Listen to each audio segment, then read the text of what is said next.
Good morning, Professor Manan. Nice to have you here, but let me officially welcome everyone here.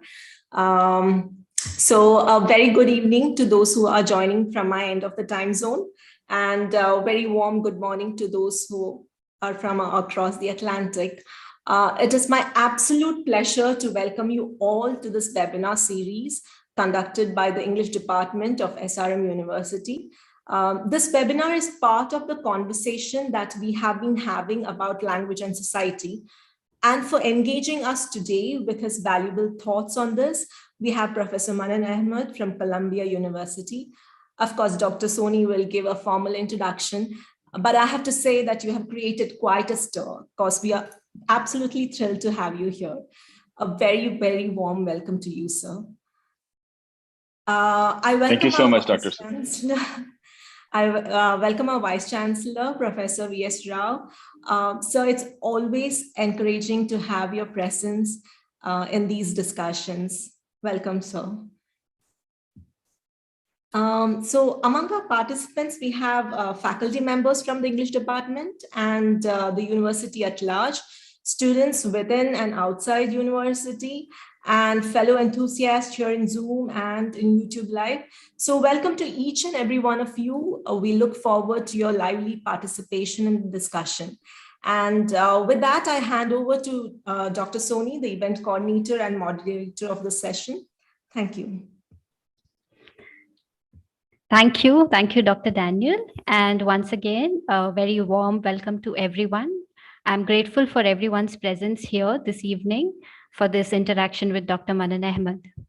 In this departmental series of programs related to the theme of language and society, our attempt is to supplement the regular academic theoretical understanding of communication to touch upon how listening, speaking, reading, and writing matter in our lives and in our communication with others.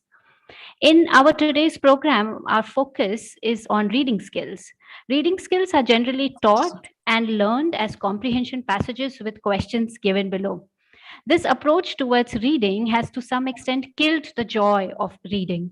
After all, why should anyone have to read something to answer someone else's questions at the end? This mindset has taught us that we read to find some objective answers about the main idea, primary purpose, factual questions, and other typically asked questions at the end of the passage. To some extent, this kind of reading comprehension turns the process of reading into a guessing game, as if challenging us to race to find out what the teacher was thinking when she assigned us this passage. Today, as we gather here, let's try to disrupt that idea of reading. Let's try to find out how to read without keeping someone else's questions at the center of the process. Moreover, if we think that gone are the days of books and reading, let's see if today we are able to rethink that idea. When I was planning this program about reading skills, I thought it would be a golden opportunity to bring in someone I consider to be a heroic reader. Yes, there are heroic writers, heroic warriors, heroic athletes, heroic characters from all walks of life. In fact, we associate heroism with all kinds of situations, but not with reading.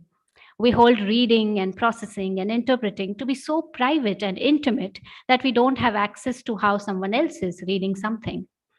I thought it would be great to talk to my hero whose work has taught me to be more mindful about the way I read. With that, let me introduce Dr. Manan Ahmed, Associate Professor of History at Columbia University. Dr. Ahmed is a historian of South Asia and the littoral Western Indian Ocean world from 11th to 19th century CE. His areas of specialization include intellectual history in South and Southeast Asia, critical philosophy of history, colonial and anti-colonial thought. His work on modern and pre-modern historical texts is fascinating, especially for those who are interested in the history of history, and for those who are interested in the factors that have influenced South Asian history writing processes. His first monograph, A Book of Conquest, Chachnama and Muslim Origins in South Asia, is an eye-opener about the arrival of Islam in South Asia. The general idea that people have is that Islam came to India as a result of invasions and that it's an outsider religion. Interestingly, there is a book that is at the root of this notion, and that book is Chachnama. All stakeholders continue to cite that book as a historical source, as a conquest narrative to support their divisive claims. But Dr. Ahmed in his book argues that before we rush into something and call it a work of history, we need to keep the context and the genre in mind. I couldn't put it down once I started reading it. I had read Chachnama before reading Dr. Ahmed's book, and I was wondering what is it that Dr. Ahmed can say about it after all. It's just going to be a commentary, and that I'll finish it in a day. After all, there is nothing in the book that my Sindhi genes could point towards as interesting. But when I began, I kept saying to myself, "No way! How come I didn't notice all this?" I mean, a lot of Dr. Ahmed's insights seemed so commonsensical after I read them. I got into Dr. Ahmed's book thinking I'm going to read a book about a book, but by the time I got out of the book, I was humbled. That one book taught me more than my training in literary genres taught me. Hence, today's conversation that I've been itching to have since 2017. Similarly, Dr. Ahmed's second book, The Loss of Hindustan, The Invention of India, is a book about another historical book, which is Firishta's Tarikh, a 17th century text about the history of Hindustan. In his book, Dr. Ahmed points out that the translation of this book has been used in all kinds of ways to make the pre-British idea of India vanish so that the idea of British India could be given birth to. Again, I got into the book with the assumption that a nation is an imagined community. But Dr. Ahmed burst all the bubbles I had in such assumptions. The book was shortlisted for the Kandil History Prize last year. I can go on and on. There's also that has been written about both the books by Dr. Ahmed. But for me, they are both great because they are books about books, as I said before. That's why this conversation for me is a double treat. I'm fortunate that Dr. Ahmed accepted this invitation to talk about books because I think if I were to start taking lessons on how to read books, I should do that with Dr. Ahmed. So thank you, sir, for being here. Before I begin, let's have your opening remarks. Could anyone hear me? Okay. Yes, we can hear you. Okay.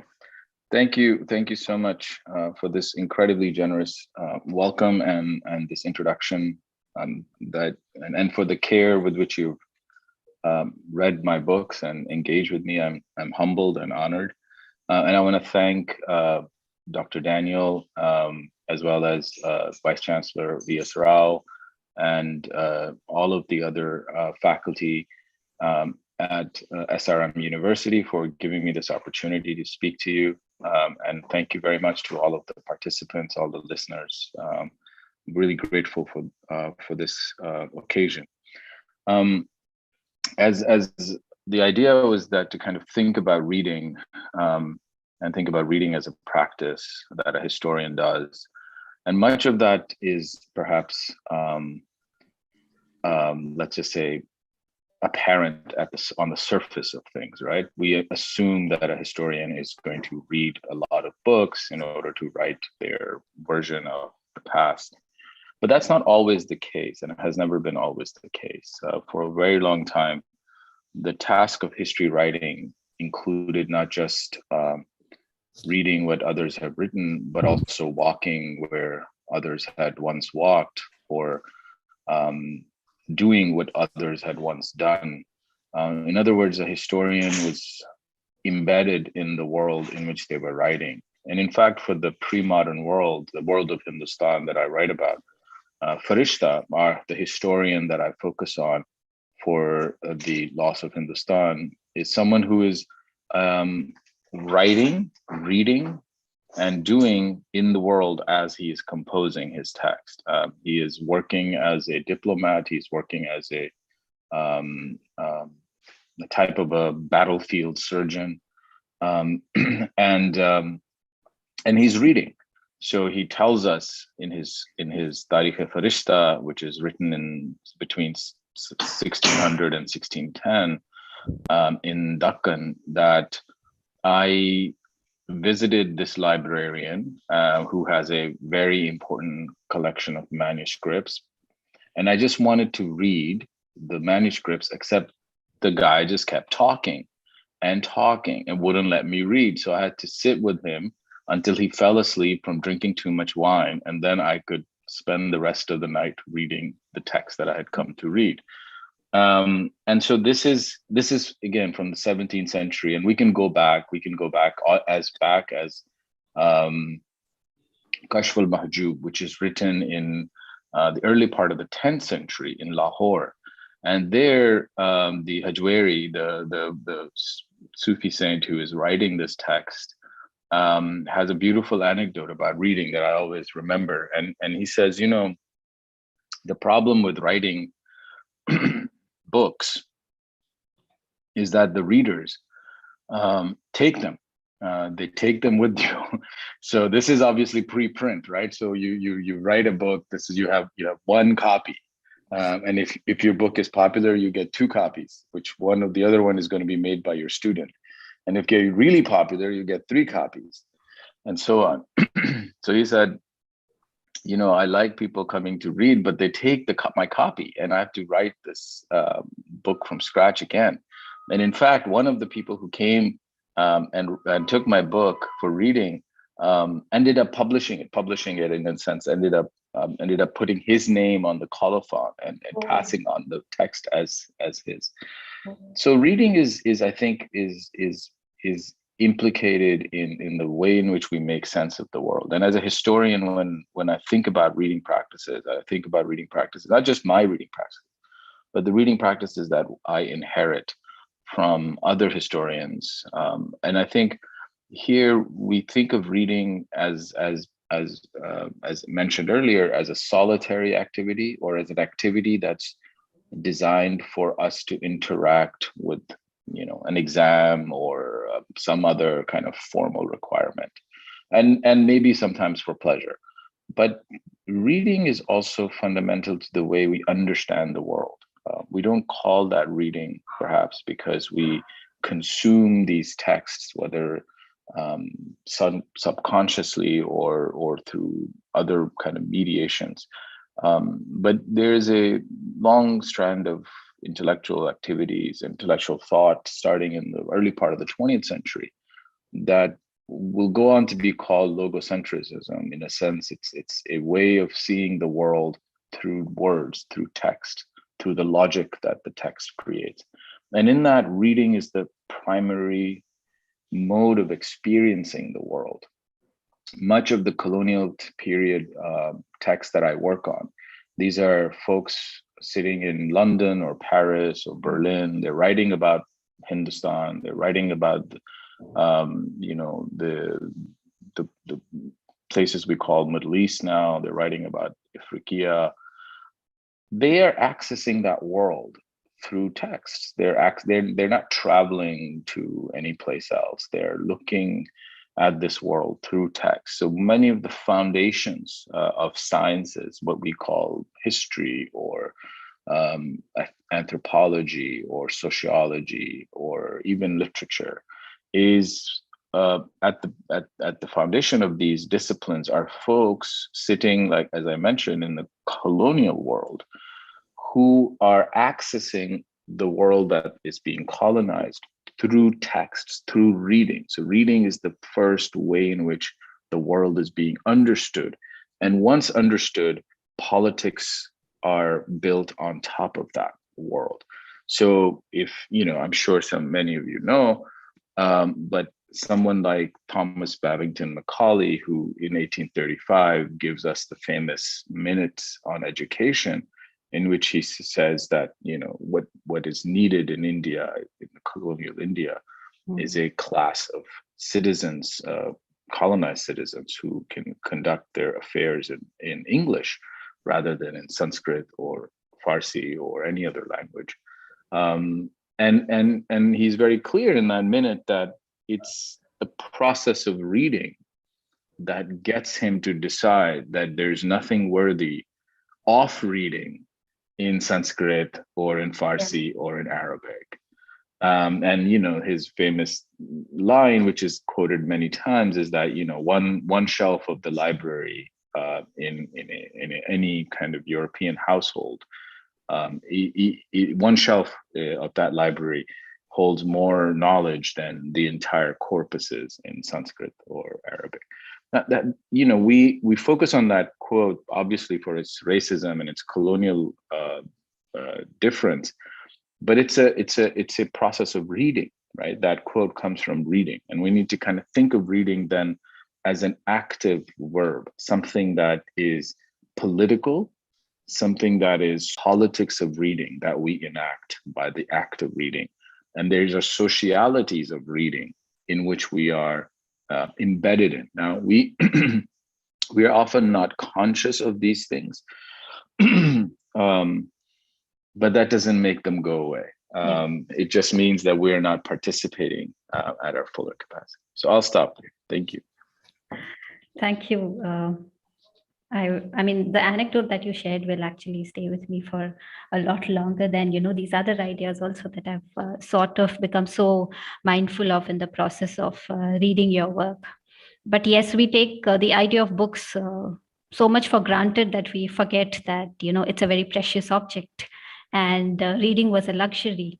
If you didn't have the book, well, basically you did not read, and you would go to any extent to get the book, to lay hands on any book, and to the extent that you would never return it to the other person. And if you wanted to be doubly cruel, you would take the credit, not just as a reader, after you like the book so much, or you enamored of the book so much that you call it your own, you become the writer. So yes, all of these things in the process of reading, in the history of reading, are very, very fascinating to know about. I know you talked about this in the historical sense, in a very political sense as well. But I think my first question would be, again, to take you back, to ask you to zoom out a little bit in a very general sense of reading. What kind of reader are you? I mean, in the general sense, we'll keep coming back to the history, of course. What is it that outside history that you read? I mean, so I come from a lower middle class family in Lahore. I grew up in Lahore. I was born in Lahore. And we had some books in the household, not many books, but we had some books. Many of the books were digests, very popular kind of digests, Urdu digests, in which you get, these are actually very, very important artifacts of reading. So these are digests, they exist for every language in the subcontinent, in which editors, generally speaking, condense or abbreviate other stories, news, in easy language, easy to parse language. And these would be monthly magazines that would come to our household, and I would read them. My first real encounter as a reader was actually I was in a English medium school. But one of my family members gave me a book, which is Tawbatul Nasu, which is a book written as a result of a colonial writing prize in Delhi right after, I think it's written in the 1840s. And Tawbatul Nasu by Dipti Nazir Ahmed is a novel about the kind of reform that has to happen to the colonized people. It's a story about two brothers. One brother is very old in the sense he's of the Mughal side, and he's effete. This is all colonial kind of framing. He's effete, he's luxurious, he drinks all the time. The second one is industrious, learns English, wants to get a job with the East India Company. It's a romance. Now, I couldn't understand it because the language was, while it was in Urdu, it was technically far beyond my capacity. I was 9, maybe. But I couldn't put the book down. I couldn't figure out how to understand it, but I also couldn't figure out how to proceed. I didn't have a dictionary that answered the types of words that I needed to find in order to understand what was written. And that experience, I think, crystallizes the way that I read since then, which is I gravitated towards texts that required a lot of apparatus for me to understand. And then I gravitated towards the apparatus in order to understand them. So I started reading dictionaries, just literally dictionaries, start to end. Just you go page by page. I started to acquire vocabularies in Arabic, in Hindi, in Urdu, in Persian. And part of it was just to kind of and obviously, most importantly, English. Mm. I didn't have an English vocabulary either. And that structure of reading, which kind of forced me to learn constantly, I think has been the way in which I have stayed. And it means I don't have like a genre that I have ever been like. I can't say that I read novels for a long time or biographies or whatever have you. I read all of those things, of course, but my attraction to reading has been this process of like a code you have to figure out. You have to, you have to learn vocabulary, you have to learn form, you have to learn genre, you have to kind of open up the text in some ways in order to understand it. The text isn't on the surface of things. It's not just whatever is written on top of it.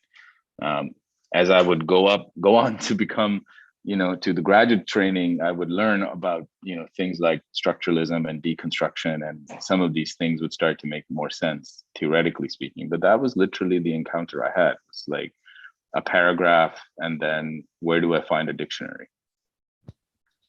And that's very reassuring and very inspiring also, because I think every serious reader here has begun there, and every beginning reader perhaps here is also thinking of the same thing. But I think the difference lies in the fact that some of us give up on those dictionaries as too much work, but people who become good readers or readers at all persist. They think that if it requires some more work, I will do it. I mean, I'll just share a very small thing here. I think what's interesting to me is that dictionaries, and I've shared this with many other friends over the course of my life. Dictionaries are fascinating reading material. They're fascinating because it's not like they just have a list of words. We approach dictionaries without kind of, in kind of utilitarian manner, right? We look up something and what does it mean or whatever it has. But an etymological dictionary, or even a good literary dictionary that gives you some examples of what it's talking about, is a fascinating object. It has history, it has culture, it has literature, it has, it has a way of seeing the world. And so it ended up being that, some of the ways in which, so we now encounter reading, I mean, on everyone's smartphone, there's a built-in dictionary. You can highlight any word in any language, and your operating system will pop up meaning to it. Here's what I recommend. Change that default dictionary in your phone to whatever languages that you have, from the default dictionary to an etymological dictionary.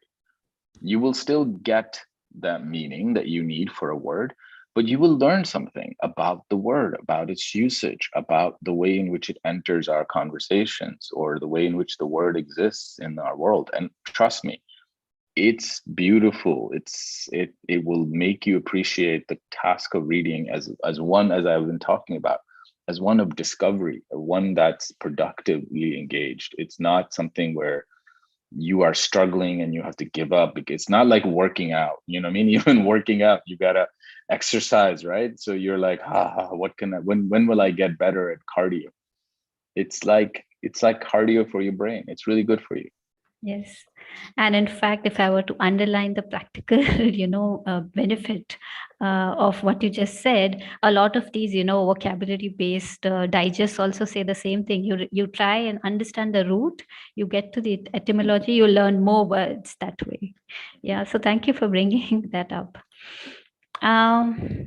Walk us through your first experience of reading a historical source. It might have been as an undergrad student or as a PhD scholar, any moment of a shift from reading secondary sources to going to the primary source itself. What did the process uncover for you? So we, as readers, experience history through our textbooks, first and foremost, in the classroom, in whatever our professors or our school text board or whoever has assigned whatever it is. And in a history textbook of any sort, or a document that is put in front of you that has some national, social, political significance enough that it ought to be taught to students in the primary and the secondary will always be on the same page, right? So that's the first thing. you as a reader will be able to see the primary. Primary here means certainly in general terms, a representation of reality that is closer in time to the time we're talking about than not. That's primary. It doesn't have to be anything more than that. It just has to be contemporary or near contemporary to whatever it is we're talking about. Secondary, of course, is the temporal distance. It's further away in time, and it may be further away in perspective. So it may not be the perspective of the human who is at the first instance. It may be the perspective of a historian or a government official or whatever.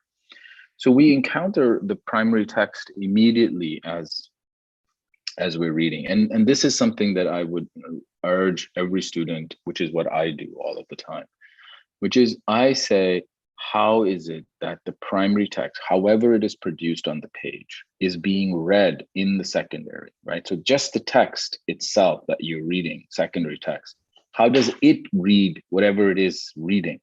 And it's whatever the interpretation, whatever the analysis, is that possible for us to think with, to think through, to think against?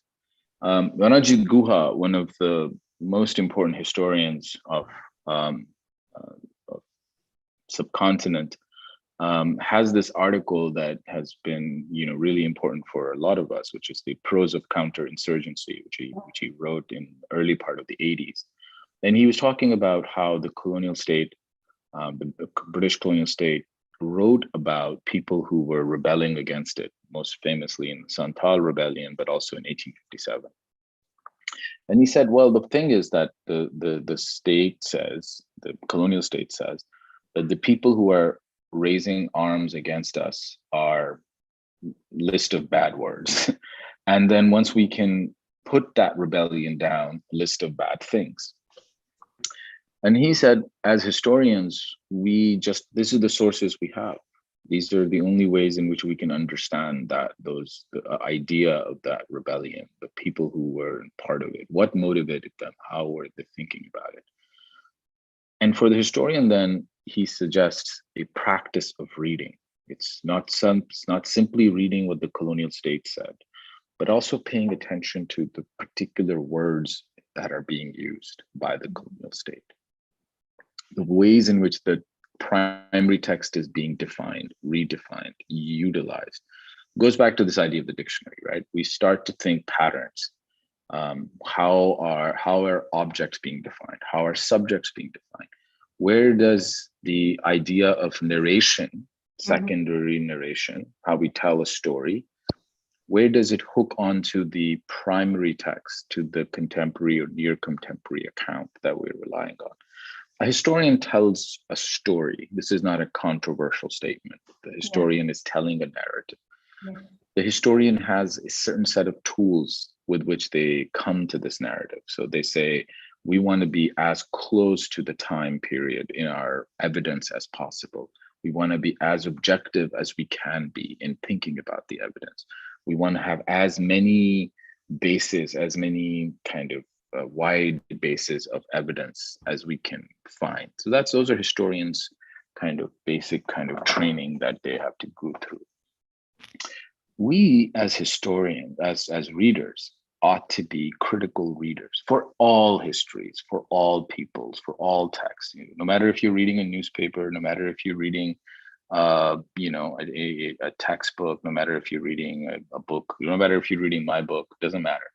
Always be a critical engaged reader. A critical engaged reader tries to figure out how the evidence that's presented on the paper match the narration that is being done. And this practice of reading, where you are thinking with the author, thinking with the evidence, is, I think, the most important thing we can begin with as readers. Thank you. Thank you. At this point, I would like to suggest this to the participants as well. I can go on and on with my questions, but this is also an opportunity for you to, put up your questions, and I'll, take a backseat for now because the first question has already come in. It's from my PhD supervisor, Dr. Deepa Mishra, and she's asking, is there any specific way of reading for experimental research in humanities studies? I'm not sure. I totally understand what Dr. Mishra, what you mean with experimental research. But if you're talking about digital humanities, perhaps, or ways in which more data sciencey, data specific studies are coming into the humanities, and how do we make sense of reading? One of the things that has been part of that is what has been called distant reading. So that's reading that's done at a kind of a, I don't know, bird's eye view range, as opposed to what used to be called close reading, which was another kind of, obviously, as you know, technique. There isn't, I think, a consensus, as far as I know. I'm not in media and literary studies, but some of my friends are. There isn't really a consensus of how we move forward. Now, what's important is that what we are not doing is we're not teaching our students and ourselves data literacy. Yes. So if you think about this example with the text and the dictionary, we learn words and etymologies and grammars and relationships between, clauses and syntax. We're not doing this for data, for numbers, for charts, for algorithms. We're not teaching it, and we're not learning it. So what happens in a lot of digital humanities projects and a lot of digital humanities writings is you get confronted with a graph, or you get confronted with a chart, or you get confronted with a table. How do you make sense of it? Are all the numbers equally truthful, quote unquote, truthful as a set of sentences in a paragraph? How do you get to the bottom of it as a literary scholar, as a media scholar, or as a historian? And I think data literacy, that's incredibly important as a tool, again, like the kind of dictionary, for us to understand experimental research. It's important for us to understand that these numbers, what are their provenance? How are they constructed? What are the story that they're telling? And it goes for maps, it goes for visualizations of all sorts. So much of I talked about the historian basically telling a narrative. So much of the narrative that we consume nowadays is actually not just textual. It's visual, it's spatial, it's numerical, and so it can come with moving images, and it can come with static images. So it's a very media rich environment in which we live. Now, we still produce books the old fashioned way, but perhaps not for too long, and our books will start to be shaped by the same impulse that is elsewhere. It's not a bad thing, it's fine.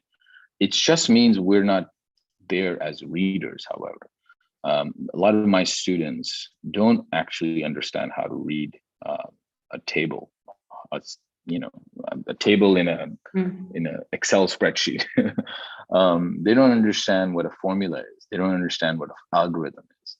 A lot of my students who understand all those things, computer science students, data science students, don't understand how to read the other parts, right? So they don't know what the narrative looks like. They can create this, but they're not thinking through storytelling. They're not thinking through argument. So there's a gap in our pedagogy, and there's a gap in our training, as far as I can see it. Thank you. Yeah, thank you so much. And in fact, I was about to ask you too many things about digital humanities as well. It's a subject that we have introduced just this semester, and we'll keep talking. I know you, for your subject, you include digital history component as well. So very excited to hear about it, and I'm very glad you brought that up. All right, the next question is from a student, Harsh. Harsh is asking, so when you write, are there points where you might feel that the point or the text is very delicate to create controversies, considering many cases from India where truthful writing is facing a lot of threat nowadays? So how do you manage to pen down such points which may be sensitive? That's a great question. Thank you, Harsh. I think as writers, as readers, as thinkers, as people, we are always coming up to the limit that we have to negotiate with the state, with our community, about what is permissible speech, what counts as things that we can say out loud, and how do we express it.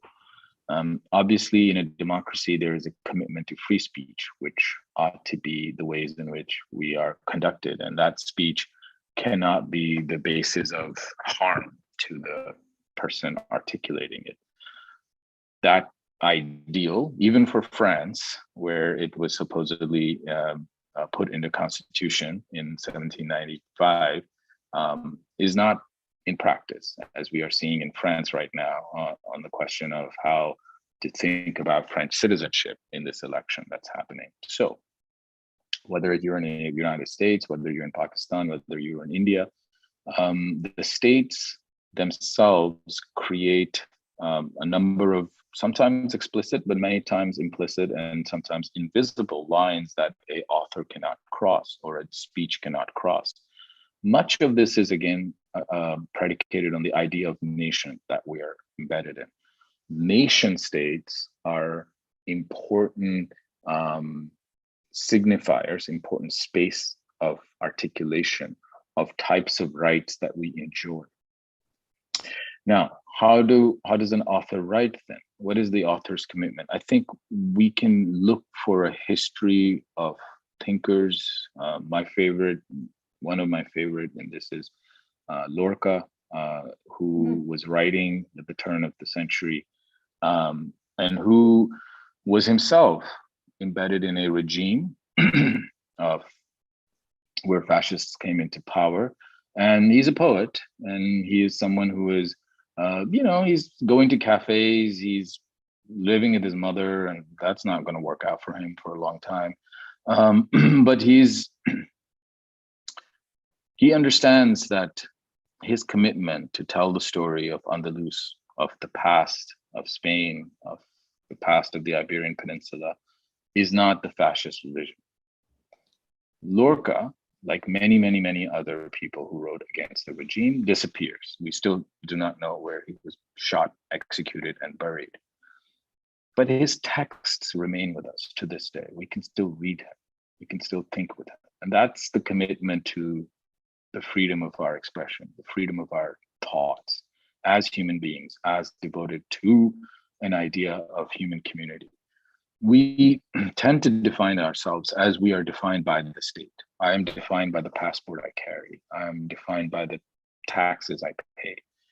But the thing we can learn from reading is that we have other ways of defining ourselves. And one of that is to be someone who lives and thinks about the ways in which truth and justice and goodness can be articulated. And I think there's no right and wrong way of doing it. It's a commitment that as authors we ought to have, and as a community we ought to support. All right. There are actually lots and lots of questions coming from the student side, and I'm very excited because all of them are asking something very, very relevant, and they are very curious about this. And I hope, I'm able to accommodate all of them. But here is another one. Lakshmi Chandana is saying, as a reader, while reading a text, is it possible to be objective? At some point, we will be influenced by our biases, right? And this, I would like to club with a student's question who says then, in the process of all of this, how do you interpret the tone of the author? So it's my tone in my head, and the author's point of view, the author's tone. Yeah, that's a great question. And absolutely. How do we learn about biases, and how do we understand these biases? I think the question is never that. So there are two things. Bias is a word that we understand as a negative word. It means that it's skewed, it distorts, it changes. Something that if we remove it would be undistorted, straight, clean, or clear. Is love bias? Like, think about it. Is love, so you say I love you to your mother or to your partner, is that bias? Now, as a reader and as a historian, we have thought about these biases as ideological differences. A colonial author is biased against the colonized subject. A Republican author is biased against a democratic subject. A male author is biased against a female subject, so on and so forth. So these are subject positions that we need to understand when we read something. And that's important. It's important to understand the subject positions from which the author is coming. But very famously, as Roland Barthes claimed in the early parts of the 70s, the author is immaterial. The author doesn't exist. The author is dead. Doesn't matter. No. The text matters. The text that you're reading matters. Reading matters, right? The most important part is reading. That's what Jacques Derrida would call deconstruction in his practice of reading. So we need to understand how to read. It doesn't matter that the author, we all are biased. This is our world. We live, act, and think through biases because we are made up in those things. But when we produce a text, that text lives on its own. And then when we become readers, we have to understand how to read those texts. So how to understand the text rather than the tone of the author, how to think about the text's world rather than questions of objectivity or subjectivity. Those are the critical skills that we learn as readers. That's how we learn how to read. We learn first, so there are various steps that have been outlined over the course of history of reading in the 19th and 20th century. So there was a huge part, early in the 20th century, which says, in order to read a text, we have to find the kind of structure in the text, right? What the argument, what's being talked about. And then it was the way that we can find the superstructure, right? Not just the structure, but the superstructure, the biases, the kind of story behind the story. Then there came people who said, well, we need to actually think away from these structures. So deconstruct these structures. Those are all strategies of readings. There's nothing, there's nothing kind of magical about any of this. It's practices of reading. It forces you to not take whatever is on the text on its face value. It asks us as reader, just as I was saying earlier, to be thinking with the text, to be critically engaged with the text. No author, because the author is dead, can pull a fast one, can trick you. It's not possible. The author doesn't exist, all right? The text exists, and the text is there for you to interpret. You can do it when you enter a community of interpreters. So this is what I try in my classrooms. I say to my classes, these are not people who are interested in history or anything else, that over the course of the class semester, we have to become a community of interpreters. That's what allows us to read. Community. We think with our collective that we shape, right? So a community of interpreters. Interpretation, how to read a text, is a social act. And so reading becomes a way in which we build this community of interpreters. And I think a lot of times we just as people, we just kind of stuck at the first level, like bias, like how do I stop bias? This author is, biased against this, or author is biased towards this. There is no author. All right. Let me take Dr. Ipshita Pradhan's question. She teaches in the Department of Liberal Arts. She's saying, does the location of the reader also determine the meaning or the influence of the text? Yeah, absolutely. I think, again, in a sense, it does, but not in the sense that the text, the author's location matters. I think the production, the publication, the circulation of the text matters a lot. So when the text is born, in a specific place, and it gets to circulate in a specific way. It gets to be talked about or discussed in a certain way. That matters a lot. The production side of things, the publishing side of things. And one of the things that the colonial state does in its question of reading after the Revolutionary War of 1857 is that it collects all of the texts in all of the libraries that it can get its hands on, both in the South and in the North. In the South, that practice starts in 1799. In the North, that practice starts after 1857. Once those texts are collected, they are moved to Berlin, to London, to Paris. The location of the secondary publication shifts to those locations, and those texts became, as you know, many scholars call hegemonic texts that have a oversized presence in the imagination. That's because of where they were published, not what was in them necessarily. What was in them was also important, but the site of publication, the location of publication becomes important. And even now, we can see that the circulation of the text, any book, matters with regards to the location of the publication matters. Mm-hmm. And I think that's important, that because those things kind of orient us towards the ways in which the colonized and the previously colonized worlds are kind of interacting with the colonial system. I mean, we are speaking, obviously, again, we're hostage to the languages that unite us and divide us in a colonial sense, right? So this is important, again, to kind of think about circulation of languages, of texts with regards to it. Thank you. Yeah, thank you.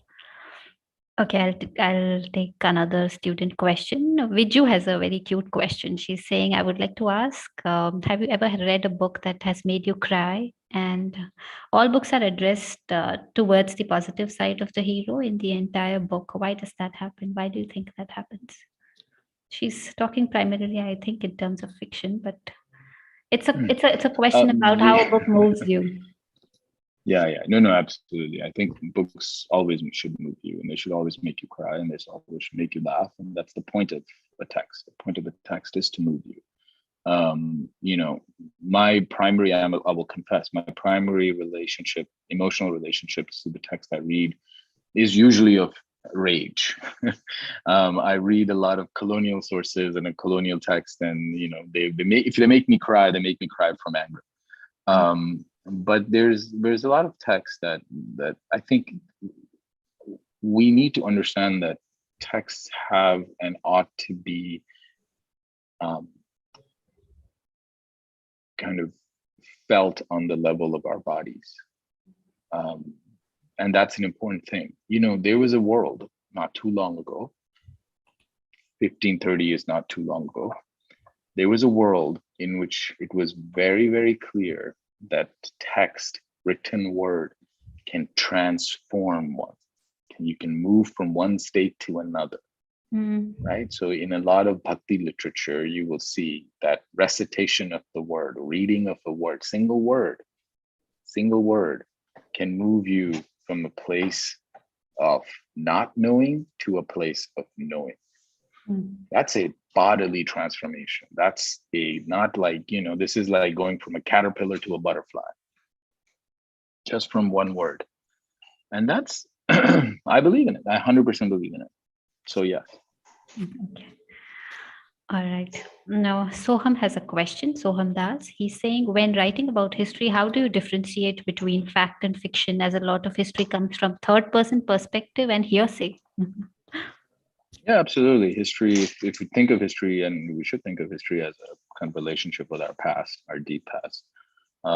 Yeah, absolutely. That it comes via different kinds of evidences. Obviously, there's some evidence, as I said before, that is closer to the time that we're studying. So there may be an epigraph, there may be a giant building, there may be a law, there may be an etching that is done by the person or people or place that we are studying, and we can try and read that. And then there may be things that are 20 years later or 100 years later. I mean, the text that I read for my first book was written in 16. I was reading it in 2006. That's 800 years later. Like, what am I supposed to do? Let me give you an example. If I asked you to look in your cell phones, your smartphones, and find a text message you sent, let's say 60 days ago, to someone, anyone, look back. And then I tell you to write me a page interpreting that text message from 60 days ago. Your text message, you sent it to a person you know 60 days ago, just 60 days ago, 2 months ago. And if I ask you to write, what does it mean? What were you thinking? Why was it sent? What was the importance of it? You will have a lot of struggle. You will have to think really hard. You will have to find evidence. You'll be like, what was I doing 2 months ago? Why was I mad at this person? What happened with my mother? What happened at the school? Just to explain 140 characters that you yourself wrote just 30 days ago. Now, I am supposed to read a 300 folio page text written 800 years ago by someone that I have never met and will never meet, about a world that hasn't existed for hundreds of years. And that's supposed to be like easy? No, it's not easy. What you said also reminded me. Sorry, go on. No. So just to conclude that, I think it's I think history, as Walter Benjamin always tells us, history is as much about the present as it is about the past. So when we interpret a text message we sent 2 months ago, we're interpreting it from where we are now, where we are today. When we look for the past, when we look for something that happened 100 years ago, something that happened to our family member, something that happened to our people, something that happened to our place in which we call our home, we are looking at that history in order to make some sense of the world in which we are right now. And a good history will always be able to articulate not just the now, but the future to which we are oriented. No, I was just saying that what you said about that message also reminded me that Derrida says something similar, right? He says that the writer of the shopping list is never the same as the reader of the shopping list. Absolutely. Absolutely. All right. Sailusha is asking, what are your views on bringing history to fiction? That is books of Victoria Hislop. Do you think it's representing the past in a right way? So it's history and fiction. I'm sorry, I don't know Victoria Hislop, but one of the primary ways in which we think about the past is through fiction, if not the most important way that we think about the past. Fiction, nonfiction, there are weird ways, genres that we have emerged in the modernity.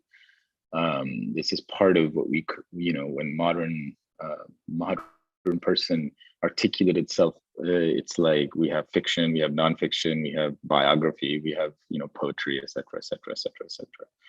The past is in all of those things and through all of these things.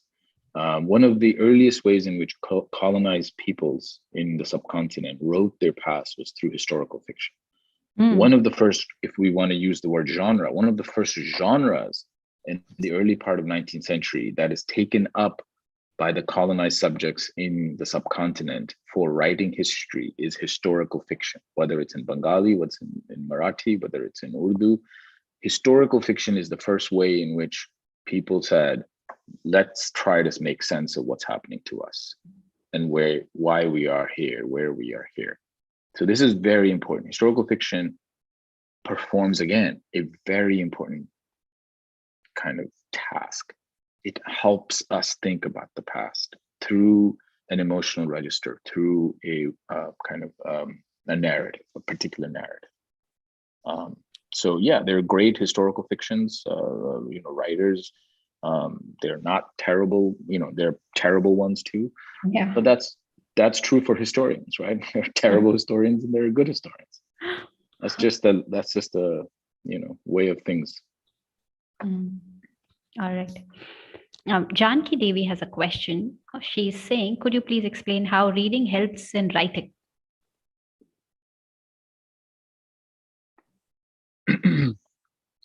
That's a great question. I mean, writing, to write is to read. When we write, we read ourselves. We read the ways in which we're thinking. Writing is I always tell my students, and I try to listen to my own advice. But writing should be a joyous practice. It should be something that connects you to yourself. And when we read, when we are connected to someone else's writing by reading, that relationship should be the relationship that we have to our writing. So writing helps you in a very technical way, I guess. When you read different types of texts, you learn how to write. But writing also is a way in which we can think about what and how we're making sense of whatever is happening inside of us. Writing is a process, like reading is a process. It's a critical process, just like reading is a critical process. They're the two sides of the same coin. I don't believe in any reader who is not a writer, and I don't believe there exists a writer who's not a reader. All right. I think you will not be able to escape questions that are very specifically about history. So Kirti is asking, how do you plan a career in history? That's a great question. I think generally speaking, history, like any type of profession, if you want to enter, is requires a type of model of experience and apprenticeship. So if you have a BA in history, you can go to an MA and then you get a PhD and so on. Or if you write historical works, etc., etc. Generally, I think the historians, because they require training in languages, in archives, in kind of what we call historiography, like what's been written on some subject. Generally, it's a technical, more technical kind of discipline. You may have to learn numismatics, you may have to learn codicology, you may have to learn paleography. It depends on time period, place, etc., etc. But yeah, basically those are the ways I did a BA in history, and then I did a PhD in history, and now I teach in a history department. All right. Back to reading. Bhuvan has a question. Bhuvan is asking from a very practical point of view. He's talking about thinking aloud as a way to access reading. Thinking aloud meaning, I guess. Maybe you're speaking or sorting out to yourself. You're speaking to yourself about what is it that you've just read. Oh yeah, sure, absolutely. Yeah, whatever works. I walk a lot. My strategy is walking. I think through walking. There's no wrong answer, my friends. Yeah. You just find the way that you work. That's the important part. You have to think about yourself. What do I like to do? Do I like to stay up all night and read? Do I like to wake up early and read? Do I like to talk at the wall? Do I like to find 5 friends, buy them chai and make them sit there while I talk at them? All valid strategies. Uh-huh. Okay. Jintu is asking, what do you think makes a book great? What are the features of a great book according to you? Oh wow, that's a hard one. I think great is a weird one, but I found books that, like I mentioned earlier, books that make me, that move me to be really significant. Books that have caused me to kind of pause whatever I was thinking, however I was being, and change it. One of those books is not a book in this traditional sense, but it's a kind of a long poem called Miragavati, which was written in 1503 in Jaunpur. And it's a kind of known story, largely based on kind of Ramayana. but it's a text that when I first read it, I don't know, it just stopped everything in my head. All the noise just suddenly went away, and I was like, I was stilled. And so, yeah, I think books that make you still in your mind, pause everything else, and you're like, oh wow, I just want to sit with this thought. I think those are great books. Okay. There are quite a few questions, and I don't know which ones to leave out or which ones to not. You know, let me see which is it that I would want to. I think maybe we should take this moment to talk a little bit about your work specifically, your books. Let's talk about your latest book, The Loss of Hindustan, The Invention of India, a book that's about a book. It's a biography of a book in several ways, the afterlife of a book. It's a book that taught me about the absurdity of notions of, early India vis-a-vis early Pakistan or early Bangladesh, or the absurdity of the now oft quoted question of imagined communities. There's a very serious lesson at work here. For me, early India and imagined community are assumptions that inform other readings, as in these two assumptions were sacred. You could not think of challenging them at all. So, my question is, how do we go about fixing our assumptions before we read so that we can do justice to what we are reading? Thank you. I mean, I think, again, as a historian, one of the things that I am interested in is the ways in which people used to think before me. And that's not in a linear passage of progress that I think in a marked, differently higher, more enlightening way than people who came before me. Right. So this is the notion of time where things get better over time. But we're connected in the same way. How did someone in the 13th century think? How did Farishta, who's the author of this text in the early part of the 17th century, what did he think of the world? How did he imagine the world that he was a part of? That's really what I was trying to figure out. And what I discovered when I was reading that text is, well, for Farishta, even though he's part of a very small political entity, in Bijapur, even though there is a big Mughal rule up on the north, there's a lot of political shift, there are a lot of alliances and all those things. Farishta found himself in the early part of the 17th century, as he's writing his history, to be part of something that he had real love for. And that wasn't the king that he was serving. That wasn't the Ahmednagar where he was born. That was something called Hindustan. Mm-hmm. And he said, well, Hindustan is, I'm going to write about this thing that is so important. It's better than anywhere else. It's better than Arabia. It's better than Europe. It's better than all of the world, is this thing called Hindustan. And I was like, well, how do I find out more about this place called Hindustan? Why is it so different than what I think about Hindustan, right? As someone born in Pakistan in 1971. For me, the word Hindustan means something very different, and so I began with that. So that's my first point of departure. What I think in 2022 and what Farishta thinks in 1610 are two different things. One is not a progression of the other. Now, how do I, as a historian, understand that world in which he is writing? So how do you do that, practically speaking? Well, practically speaking, I said, okay, since he's writing a history, let's start with what's he reading? I'm going to figure out what he reads.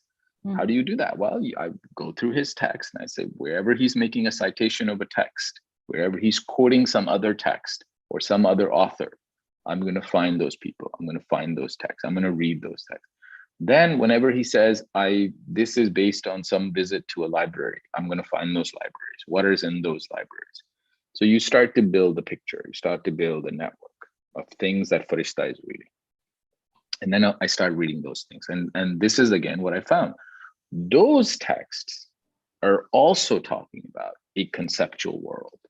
that is different than Farista's conceptual world, but has certain linkages, certain divergences. So the book that I wrote is about this idea of Hindustan in the second millennium, but it's not a static idea. It's not something that doesn't shift. It moves. It moves from the early part of the 10th, 11th century all the way to the 16th, 17th. And obviously, by the 18th, 19th century, it has something very different. And by the 20th century, it means, again, something very different. So the book is about an idea that transforms itself over time. Some ways in which it's legible to us, we can understand it. Some ways it's not legible to us. And we need to understand as historians and as readers, we can't explain everything by the world in which we live in, because the world in which we live in, nation state, I mentioned earlier, part of it, claims to have total comprehension of all things. That's what makes a nation state a nation state. Nation state says, I understand everything that's going on and I have a solution for all your problems. This is your basic politician move. Mm-hmm. I define the problem and I give you the solution. Mm-hmm. I'm not a politician. And I can tell you that history is not a place to find solutions, but it is a place for thinking about changes, thinking about how we once were and how we can be in the future. Great. One last one, so I just can't help it. I would club my question with Keith. He's also is asking you about your recommendations in terms of reading. And I'm saying your closing comments on what to read so that we can read better. What can undergraduate science and engineering students read so that they become better readers? What can give them a sense of history or contextualization that will help them understand texts better? That's a great question. I think, again, as a student, so I'll just share my own reading practices. I think we have to kind of read widely. We have to read from a wide array of sources. We have to read in a way that we can see the process of accumulation happen. So why would one? So I don't necessarily ever agree with anything the New York Times writes, because they're kind of a nationalist paper. I don't like that stuff. But I read the New York Times. Why? Because I can understand that there's a entire kind of infrastructure for reporting, for opinion that's built there. So it's part of, if I'm going to read The Guardian, if I'm going to read the LA Times, if I'm going to read The Hindu, if I'm going to read Dawn, I'm also going to read New York Times, I'm going to read Wall Street. So this is this strategy of like reading broadly across different domains in order to kind of think with diversity. It's also a strategy to kind of find the things that you're passionate. So let's say you're a computer scientist who's really interested in creating the next robot that will help us clean our dishes. Good for you. I would like to use it. If that's what you want to do, think about what do you need to read in order to be that engineer. So yeah, how to make a robot is probably a good idea. But in the end, all of us are solving human problems in our contemporary life. All of us are doing it. There's no one in this university or in my university who's not trying to be in the world that we live in. So the world that we live in has other issues. If you think about household, what does the household do? Household has division of labor. Household have division of ways in which access, class, caste, religion enter into it. So if you're trying to solve a question about a household, a robot that washes dishes, you better learn about household. You better learn about what relationships are in that household. So that makes you need to learn history. You need to read sociology. You need to read anthropology. You need to read memoirs. You need to read, descriptions. You need to learn from the people who are writing from that perspective. So that's all goes into kind of thinking critically about what you're learning and then finding venues of expanding it. And you have amazing teachers at this university, and you go to them and you say, what should I read? That's how I did it. Yeah. Thank you so much. I mean, I could not have put it better than the way you talked about connecting the technological issues, something as simple as connecting those technical questions that these students are busy asking themselves to wider questions of human interest and society and individuals and our emotions and needs. Yeah. So I would like to stop here. We have taken too much of your time already. And I would like to invite Dr. Anu Kuriakos to deliver the vote of thanks.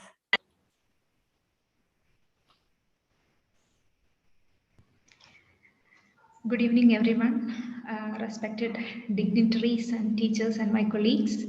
On behalf of the Department of English and the entire fraternity of SRM University AP, I express my sincere gratitude to today's eminent speaker, Professor Vinan Ahmad, Associate Professor, Columbia University. Today, we had the opportunity to hear your thoughts on reading, and this is definitely encouraging us in our future endeavors of reading different types of texts. Your thoughts have enlightened our minds. Thank you very much for adorning the occasion and sharing your reflections, sir.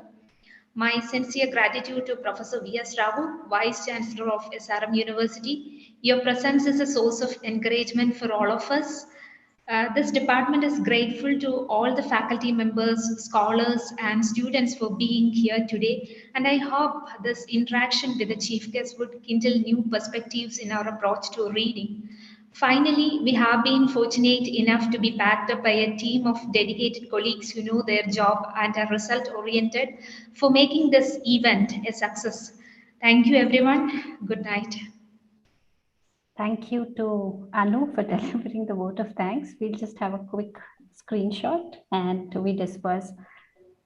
Thank you very much, sir. And I'm very, very Thank grateful. you. Thank you so much. I really appreciate this invitation and the opportunity to speak to all of you and all of your colleagues. Thank you very much. There were many more questions, but I couldn't take them all. But we'll have you again, hopefully later on. Thank you.